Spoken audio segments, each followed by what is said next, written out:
अस्सलाम वालेकुम फ्रेंड्स, उम्मीद है कि आप सब खैरियत से होंगे। तो आज आप लोगों को बताने वाली हूँ डॉक्टर रानी आपा की बताई हुई ये टिप्स है एक्नी के लिए। एक्नी कोई बीमारी नहीं है, लेकिन ये जिस्मानी तब्दीली की वजह से इंसान के चेहरे पर एक्नी वगैरह का प्रॉब्लम्स हो जाता है।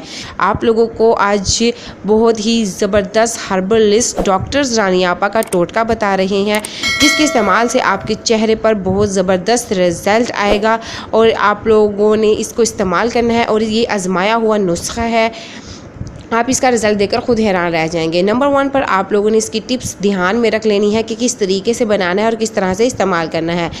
एक्नी के लिए अंडे की सफ़ेदी का इस्तेमाल सबसे बेहतरीन है, क्योंकि ये खुले मसामों और दानों की जड़ों को बिल्कुल ख़त्म कर देती है।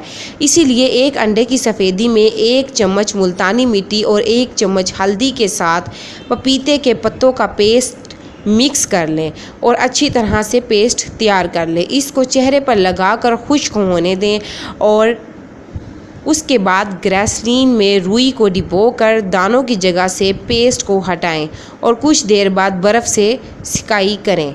इससे आपके दाने जल्द अज जल्द ख़त्म हो जाएंगे। पपीते के पत्तों का पेस्ट अच्छी तरह धोकर पपीते के पत्तों को खुश्क कर लें, फिर इनको धूप में सुखाएं और पीस कर रख लें और फिर इस पिसे हुए पाउडर को गुलाब के अर्क में डालकर छोड़ दें। और जब भी एक्नी की ये रेमेडी इस्तेमाल करें तो ये पेस्ट उसमें शामिल लाजमी कीजिए। बहुत ही ज़बरदस्त और आसान सा नुस्खा, इसको लाजमी इस्तेमाल कीजिए, दूसरों तक भी शेयर कीजिए। Thank you for watching my video.